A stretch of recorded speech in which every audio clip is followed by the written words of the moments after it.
नमस्कार दोस्तों, मैं हूं आर्यन और आप सुन रहे हैं हिंदी गोस्ट टेल्स मेरे साथ। आज हम कुछ ऐसी कहानी देखेंगे जो खुद लोगों ने बयान की है, ऐसी कहानियों जिन्होंने उनकी जिंदगी बदल दी। कुछ ऐसे सोचने पर मजबूर कर देते हैं कि क्या भूत प्रेत आत्मा सचमुच सिर्फ कल्पना है या फिर वह सच में होते हैं। क्या यह कहानी सच है या फिर एक बनी बनाई बातें। स्कूल, कॉलेज बच्चों की पढ़ाई करने का, अपनी ज़िंदगी बनाने का एक ज़रिया होता है। लेकिन वहीं पे अगर किसी स्कूल में या किसी कॉलेज में कोई ऐसी भूतिया खौफनाक घटना घट जाए तो क्या होगा? आखिर उस बच्चे के ऊपर क्या गुजरेगी, उसके माँ बाप के ऊपर क्या गुजरेगी, या उस स्कूल कॉलेज वाले जो टीचर्स होते हैं उनके ऊपर क्या गुजरेगी? ये जो पूरी की पूरी घटना है, ये बहुत ही ज़्यादा खौफनाक, बिल्कुल दिल दहला देने वाला होने वाला है। ये जो घटना घटी थी वैभव नाम के लड़के के साथ घटी थी। 2010 की बात है। उस टाइम पे वैभव क्या सोचता है कि मुझे मेडिकल की स्टडी करनी चाहिए।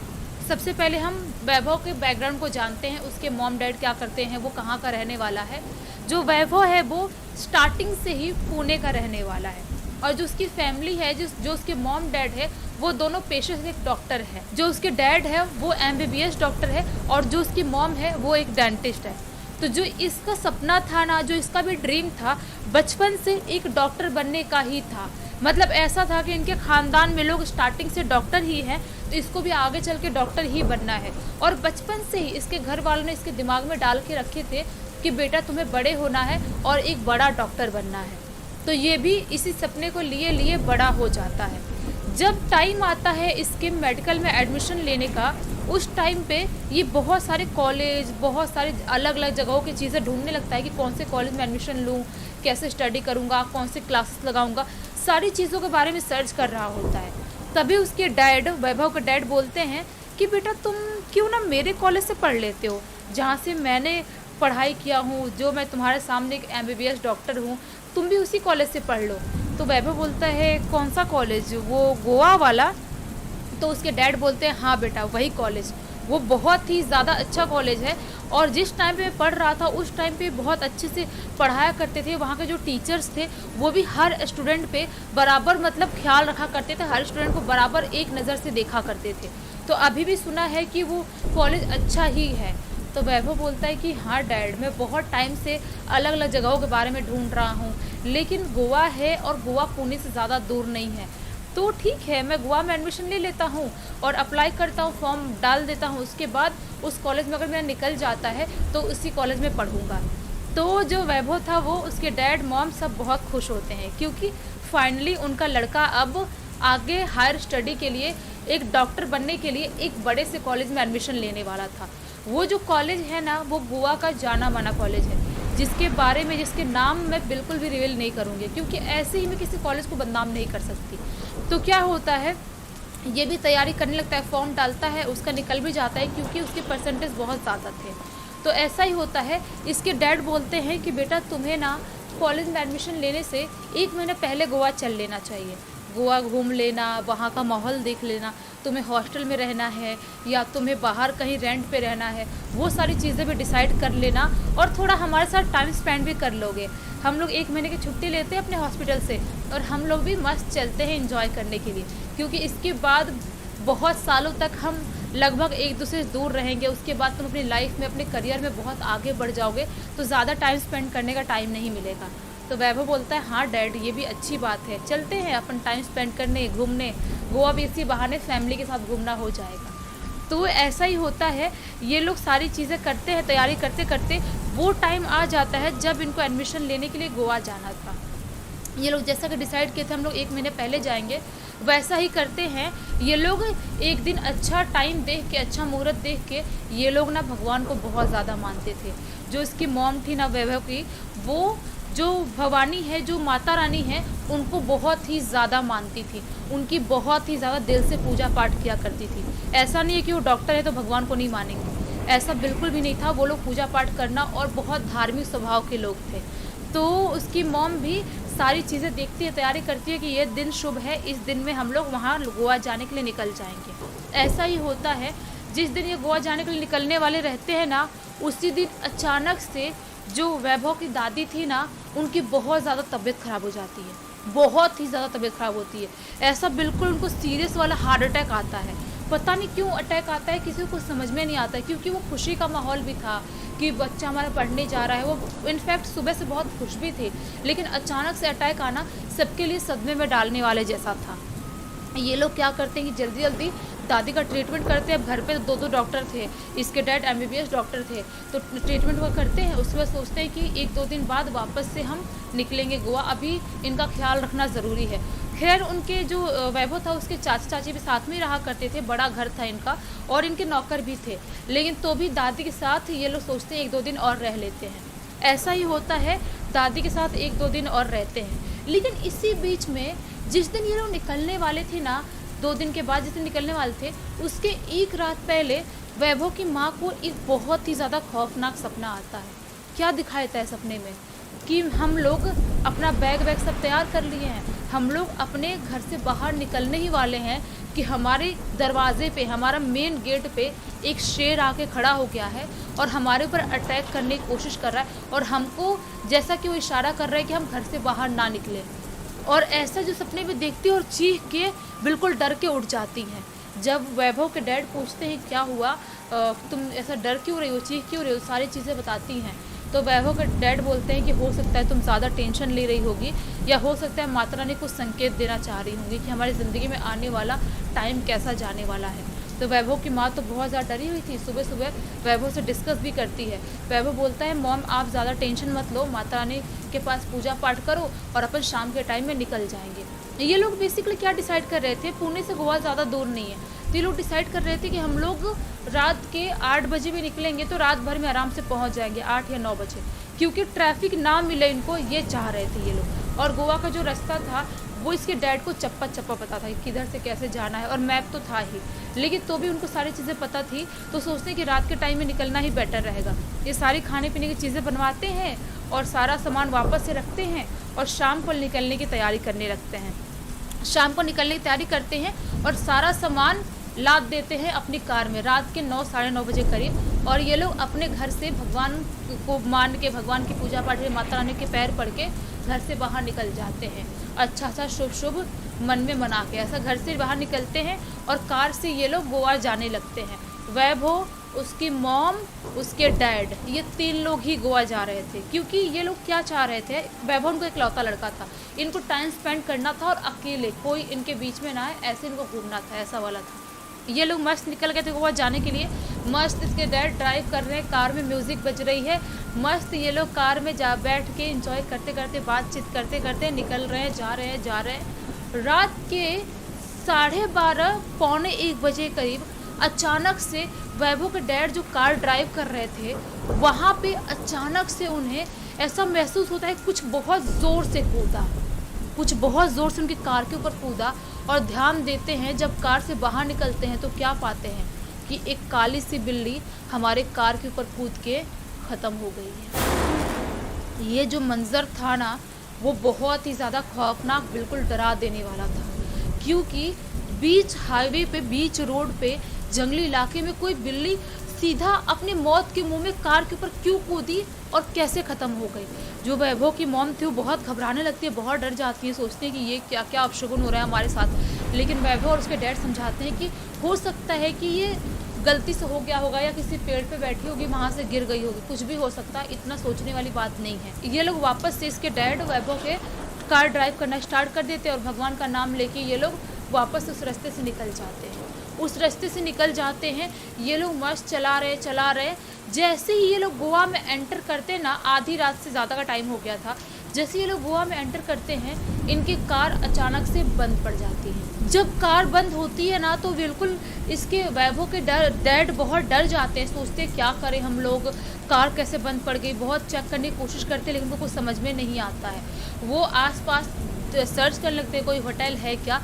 लकीली उनको कुछ ही दूर पे, यही 100-150 मीटर दूर एक होटल समझ में आता है, मिल जाता है। वहाँ पे वॉक करते हुए कार को साइड में ही ऐसे ही लगा के उस होटल में जाते हैं, और जो टाइम उनका था रात का, वो होटल में ही गुजारते हैं, क्योंकि वो लोग सुबह सुबह अपना कार बनवाते और उसके बाद महंगी कार ऐसे छोड़ के थोड़ी जा सकते हैं, उसके बाद वो लोग गोवा जाने वाले थे। ऐसा ही होता है, ये लोग होटल में रात भर रुकते हैं और सुबह सुबह फ़ोन करके जो होटल का मैनेजर था वो मैकेनिक को बुलाता है, इनका कार बनता है और उसके बाद वापस ये लोग गोवा पहुंच जाते हैं। गोवा पहुंचते हैं, गोवा में एक अच्छा सा रिजॉर्ट बुक करते हैं और वहाँ पे पूरे फैमिली वाले रहने लगते हैं। एक डेट निकलता है जिस डेट पे वो आदित्य था, रात के तकरीबन 1 बजे करीब बोलता है चल भाई उस लैब में जाएंगे अपन। तो वैभव बोलता है इतनी रात में, वैभव नींद में सो चुका था, बोलता इतनी रात में वो लैब में क्यों जाना और चाबी कहाँ होगा उसका। तो बोलता है आदित्य उसका टेंशन तो मत ले, वो चाबी मैं पहले ही उड़ा चुका हूँ, मेरे पास है वो चाबी, अपन आराम से जाएंगे। वैभव बोलता है कब उड़ाया तूने चाबी, कब कैसे लिया। तो आदित्य बोलता है कि एक दिन मैं प्रिंसिपल के जो ऑफिस में चाबी रखी रहती ना हर लैब की, वहाँ गया और ऐसे प्रिंसिपल से बात करने के बहाने और धीरे से मैंने वहाँ से उड़ा लिया। तो वैभव बोलता है कि अच्छा ठीक है चल मैं चलता हूँ, कुछ गड़बड़ तो नहीं होगा पक्का ना। तो आदित्य बोलता है कम ऑन यार, कुछ गड़बड़ नहीं होगा, चल चलते हैं अपन। ये दोनों क्या करते हैं कि अपने हॉस्टल से जहाँ पे ये एक ही रूम में रहा करते थे, शेयर किया करते थे, वहाँ से लोग निकल जाते हैं वो लैब में जाने के लिए। वो लैब पता है कहाँ था, पूरे कॉलेज के जो लास्ट वाला हिस्सा था ना उस तरफ वो वाला लैब था। पूरा चलते चलते उस लैब के पास पहुँचते हैं, पूरा कॉलेज बिल्कुल सुनसान दिखाई दे रहा था, पूरा इतना सुनसान कि रात में मतलब वहाँ पे कोई जाग नहीं रहा, गार्ड अंकल तक भी कुर्सी पे ऐसे मुंडे करके सो गए हैं, ऐसा वाला माहौल था बिल्कुल। तो वैभव थोड़ा डर रहा था क्योंकि रात इतनी क्रीपी दिखाई दे रही थी, बिल्कुल अंधेरा सा सुनसान था बिल्कुल। लेकिन आदित्य बिल्कुल मस्ती वाले मूड में था, मस्त कान में हेडफोन लगाया हुआ था, गाना सुनते सुनते स्टाइल मारते मारते वहाँ पर ये लोग पहुँच जाते हैं। वो जो लैब था वहाँ पर जाते हैं और धीरे धीरे करके चाबी से ताला खोलता है आदित्य। बोलता है आवाज़ मत करना, अगर किसी की भी आवाज़ चली गई तो कोई भी अपन को पकड़ लेगा और किसी को पता चल गया रात में अपन चोरी छुपे यहाँ पे आए थे तो अपन अपने साथ कुछ भी हो सकता है, अपन को यहाँ से भगा भी सकते हैं या पता नहीं अपने पेरेंट्स के पास ये लोग खबर पहुँचा दे, कुछ भी प्रॉब्लम हो सकती है, किसी को पता नहीं चलना चाहिए। तो वह बोलता हाँ ठीक है चल चलते हैं अपन। ऐसा ही होता है, ये लोग धीरे धीरे ताला खोल के लैब के अंदर एंटर कर लेते हैं और ये लोग लैब के अंदर एंटर करके जो दरवाज़ा कुंडी था ना अंदर से बंद कर लेते हैं और पूरे लैब में ये लोग घूमना स्टार्ट कर देते हैं। आदित्य बोलता है क्या प्रॉब्लम है यहाँ पे, क्यों हमको टीचर मना कर रहे थे, कितना अच्छा खासा दिखाई दे रहा है, और जो भी प्रैक्टिकल की चीज़ें थी सब उठा के चेक करने लगते हैं, देखने लगते हैं, मस्ती करने लगते हैं। वैभव बोलता है हाँ देख लिया ना, कोई गड़बड़ नहीं है ना, अपन अब चलते हैं यहाँ से। तो आदित्य बोलता है क्यों चलते हैं यहाँ से, और 1-2 घंटे मस्त चिल मारेंगे। वो फूकता भी था, सिगरेट फूकता था। तो बोलता है मस्त ले सिगरेट पी, यहाँ पे बैठते हैं और उसके बाद थोड़े टाइम में चलेंगे। तो वैभव बोलता है नहीं यार मैं नहीं पीता, ये सिगरेट वगैरह नहीं पीता था वो। तो क्या करता है, एक जगह एक चेयर टाइप लगी हुई थी, वहाँ पे बैठ जाता है ये अपना आदित्य और मस्त सिगरेट जलाता है। जैसे ही सिगरेट जलाता है ना वैसे ही ऐसा लगता है कि वहाँ पे प्रैक्टिकल वाली चीज़ें, कांच की कुछ चीज़ें रखी हुई थी, धड़ाम से गिरता है। ये दोनों एक पास ही बैठे थे। आदित्य को और वैभव को समझ में नहीं आता है कि हमारे अलावा यहाँ पे कोई भी नहीं है। तो वो जो कांच का वहाँ पे रखा था प्रैक्टिकल की चीज़ें, उसमें से वो क्या गिरा, जाके दौड़ के देखते हैं तो वैभव डर जाता, बोलते हैं यार किसने गिराया, कि कैसे गिरा ये सब सारी चीज़ें। तो आदित्य बोलता है कुछ नहीं यार, चूहा भी तो हो सकता है ना, चूहा ने गिरा दिया होगा, इधर से दौड़ रहा होगा चूहा, अपनी एक्टिविटी हो रही है यहाँ पे, अपन बहुत ज़्यादा ही चल फिर रहे हैं तो डर के मारे गिरा दिया होगा, कोई बड़ी बात नहीं है। मस्त बैठ के वो सिगरेट फूंक रहा होता है और आदित्य बैठ के सोच ही रहा है, चारों तरफ ऐसे पूरे लैब में देख रहा है। बड़ा सा हॉल था वो, लैब जो था ना बहुत बड़ा था और एकदम सुनसान दिखाई दे रहा था रात के टाइम। वो देख रहा है, ऐसे देख रहा है और आदित्य फूंक रहा है। तभी अचानक से किसी के कूदने की आवाज़ आती है, जैसा कि कोई बहुत ज़ोर से वो लैब में कूदा। जैसे ही कूदने की आवाज़ आती है ना, आदित्य झटके मुड़ जाता है। वो बोलता है वैभव क्या तूने कुछ किया, तूने पैर भर बजाया क्या, तूने कुछ किया। वैभव बोलता है नहीं मैंने कुछ नहीं किया। वैभव बहुत डर बोलता मैंने कुछ नहीं किया, कोई शायद है यहाँ पे, अपने अलावा भी कोई शायद है यहाँ पे। वैभव ज़ोर ज़ोर से बोलने लगता है। आदित्य बोलता है चुप रहे, ज़्यादा ज़ोर से मत बोल, कोई है शायद, सही बोल रहा है तो कोई तो है, कोई टीचर से चुगली तो नहीं कर देगा, कौन घुस गया अपने अलावा। तो वैभव बोलता है नहीं कोई होता अगर तो हमें दिखाई देता, और वैसे भी अंधेरा ही ये रूम में, लेकिन तो भी इंसान होता तो दिखाई तो देता, थोड़ी थोड़ी रोशनी आ रही है बाहर से।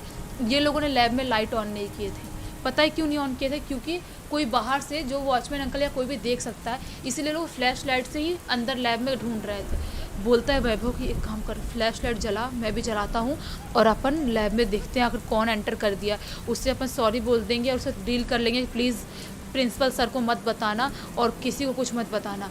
तो आदित्य बोलता है हाँ यार तो ठीक बोल रहा है। ये लोग फ्लैश लाइट से पूरे लैब में ढूंढना स्टार्ट कर देते हैं कि आखिर कौन कूदा और कौन यहाँ पे आया, लेकिन उन्हें कहीं पर भी कोई दिखाई नहीं देता है। जैसे ही ये लोग निकलने वाले होते हैं, सोचते हैं कि यहाँ से निकल जाते हैं, कुछ ना कुछ गड़बड़ है, डर जाते हैं ना बिल्कुल। जैसे ही लोग निकलने के लिए उस गेट पे जाते हैं, लैब के गेट पे जाते हैं, वैसे ही जो आदित्य था उसके अंदर एक जोर का झटका लगता है और वो कुछ दूर जाके गिरता है। जैसे ही वो कुछ दूर जाके गिरता है वैसे ही वैभव घबरा जाता है और दरवाज़ा खोलने की कोशिश करने लगता है, लेकिन दरवाज़ा बुरी तरह से अपने आप लॉक हो गया था। बाहर से दरवाज़ा लॉक हो गया था, अंदर से लॉक हुआ था। क्या हुआ था किसी को समझ में नहीं आता है, क्योंकि बाहर से किसी की भी एक्टिविटी फील नहीं हो रही थी, लेकिन दूर जाकर गिरा था। आखिर किसने आखिर आदित्य को मारा, उसे समझ में नहीं आता है। आदित्य के पास जाता है, देखता है तो आदित्य बेहोश पड़ चुका था और उसके यहाँ से सिर से खून बह रहा था। वैभव ये जो मंजर था उसको देख के बहुत ज़्यादा घबरा जाता है। आदित्य को उठाने की बहुत कोशिश करने लगता है, लेकिन आदित्य उठ ही नहीं रहा था। वो जाता है दरवाज़ा खोलने की कोशिश करता है, लेकिन वैभव दरवाज़ा भी नहीं खोल पा रहा था। तभी अचानक से दरवाज़ा खोल रहा है, चिल्ला रहा है, वॉचमैन अंकल को बुलाने की कोशिश कर रहा है। तभी अचानक से जो वैभव था ना, उसके यहाँ पे ज़ोर से ऐसा किसी के मार पड़ती है, जैसा किसी ने बहुत ज़ोर से हाथ से मुक्का बांध के यहाँ पे मारा। जैसे ही वो पीछे मुड़ के देखता है, ऐसे हाथ करके देखता है कि जो आदित्य है वो खड़ा है मेरे सामने, उसकी यहाँ से खून बह रहा है और वो उसकी जो आंखें हैं बिल्कुल लाल दिखाई दे रही है। फ्लैश लाइट से देख पा रहा था उसका जो चेहरा है, ऐसा लग रहा है आदित्य का चेहरा नहीं है, किसी और का चेहरा। इतना ज़्यादा खौफनाक दिखाई दे रहा था। वैभव बहुत डर जाते, बोलता है आदित्य प्लीज़ प्लीज़ मुझे मत मार, क्यों मारना चाह रहा है तो मुझे। लेकिन आदित्य कुछ भी सुनने को तैयार नहीं है। वैभव दरवाज़ा खोलने की कोशिश कर रहा है, वैभव दरवाज़ा भी नहीं खोल पा रहा है। आदित्य जो है पूरे लैब में ऐसे गोल गोल भाग रहा है और बहुत ज़ोर से हंस रहा है, बहुत ज़ोर से चिल्ला रहा है, खुद का सिर पटक रहा है दीवार में। जैसा कोई पागल इंसान हरकत करता है ना, वैसी हरकत आदित्य करना स्टार्ट कर देता है। जैसे वो खुद को मारना चाहता है, ऐसी हरकत करने लगता है। वैभव था जो सारी चीज़ें देखता है ना, उसके दिमाग पे डर हावी हो जाता है। वो इतना ज़्यादा डर जाता है कि वो वहीं पे गिर के बेहोश रहता है। उसके बाद उसको नहीं पता कि उसकी ज़िंदगी में क्या हुआ। उसके बाद उसकी आँख खुलती है सीधे 10 दिन बाद। 10 दिन बाद इमेजिन कर सकते हो आप, 10 दिन तक आदित्य कोमा में था। उसे नहीं पता कि आखिर उन जो पिछले 10 दिन थे, उन 10 दिनों में उसके साथ क्या हुआ। जब उसके घर वालों से पूछता है मैं यहाँ पे कैसे, उसके घर वाले भी उस टाइम पे हॉस्पिटल में आ चुके थे, हॉस्पिटल में एडमिट था। वो पूछता है मैं कैसे है, क्या हुआ यहाँ पे। तो घर वाले बताते हैं कि तुम वो जो लैब है वहाँ पे पड़े हुए थे, सुबह के टाइम में सफाई करने वाले लोग वहाँ पे आए और वॉचमैन आए तो देखिए कि तुम वहाँ पे बेहोश पड़े हुए हो और जो आदित्य है वो मरा पड़ा हुआ है। तो वैभव बोलता है आदित्य कैसे मर सकता है, वो कुछ अजीब सी हरकत कर रहा था, घबराने लगता है वैभव। उसके घर वाले बोलते हैं बेटा तुम घबराओ मत, आदित्य ख़त्म हो चुका है, लेकिन भगवान का शुक्र है जो तुम जिंदा हो। तो ये बोलता है मैं कितने दिन से यहाँ पे क्या कर रहा हूँ मैं तो उसके घर वाले बोलते हैं तुम्हें डॉक्टर ने बोल दिया था शायद तुम कोमा में ही हो, शायद कोमा में ही रहोगे ज़िंदगी भर या कभी भी उठ सकते हो, ऐसा वाला कुछ माहौल हो गया था। वैभव और 10 दिन तक उसी हॉस्पिटल में एडमिट रहता है। उसके बाद वो धीरे धीरे करके रिकवर होता है, लेकिन उसकी जो दिमागी हालत थी ना वो पूरी तरह से हिल गई थी। उसे कुछ भी समझ में नहीं आ रहा था कि आखिर उस रात हमारे साथ ऐसा क्या हुआ और आखिर आदित्य अचानक से पागल क्यों हो गया था और आखिर आदित्य को किसने मारा, कैसे ख़त्म हुआ और मेरी हालत ऐसी कैसी हो गई। अभी तक वो सारी चीज़ें सोचता है और वो एक साल तक दिमागी स्थिति से सही नहीं था कि वो वापस स्टडी करे। 1 साल बाद वो दूसरे कॉलेज एडमिशन लेता है और वापस से अपना पढ़ाई कंटिन्यू करता है। उसके बाद जाके उसकी लाइफ में सारी चीज़ें ठीक होती है। वो अभी डॉक्टर बन चुका है, बहुत बड़ा डॉक्टर नहीं बन पाया, नॉर्मल सा डॉक्टर बन पाया, लेकिन वो उस रात को अभी भी नहीं भूल पाया है, बिल्कुल भी नहीं भूल पाया कि आखिर मैंने क्या उस रात में फेस कर लिया था और आखिर मैं आदित्य के बाद में आकर क्यों उस लैब में गया था और आखिर उस लैब की मिस्ट्री क्या है। आज तक कोई भी नहीं समझ पाया कि आखिर क्या वो कॉलेज वो हॉस्टल भूतिया है, क्या वो लैब भूतिया है, किसी को आज तक कुछ समझ में नहीं आया, क्योंकि वो कभी उस कॉलेज में वापस से गया ही नहीं। खैर दोस्तों, अभी जो भी हो, उसकी ज़िंदगी में सब कुछ बिल्कुल अच्छा है। ये जो घटना है ना, पूरी की पूरी घटना उसके कज़िन राजू ने मुझे इंस्टाग्राम पे लिख के भेजा था। आप लोग बताना कि आप लोगों को ये वीडियो कैसा लगा। अगर तो दोस्तों, ये थी आज की कहानी। ये कहानी आपको कैसी लगी मुझे कमेंट करके ज़रूर बताएं। अगर आपने मेरी पिछली कहानी नहीं सुनी है तो वो वीडियो और मेरे चैनल की जो प्लेलिस्ट है वो अब आपको यहाँ दिखाई दे रही होगी। आप उन्हें सुनकर कहानियों का आनंद ले सकते हैं। यदि आप चाहते हैं कि मैं भविष्य में आपकी कहानी सुनाऊं, तो कृपया डिस्क्रिप्शन में दिए गए ईमेल आईडी के माध्यम से अपनी दिलचस्प और रोमांचक कहानियां मेरे साथ साझा करें। और मिलते हैं अगले शनिवार को ऐसी ही किसी डरावनी कहानी के साथ। तब तक के लिए गुड बाय, और कहानी सुनने के लिए आप सभी दोस्तों का धन्यवाद।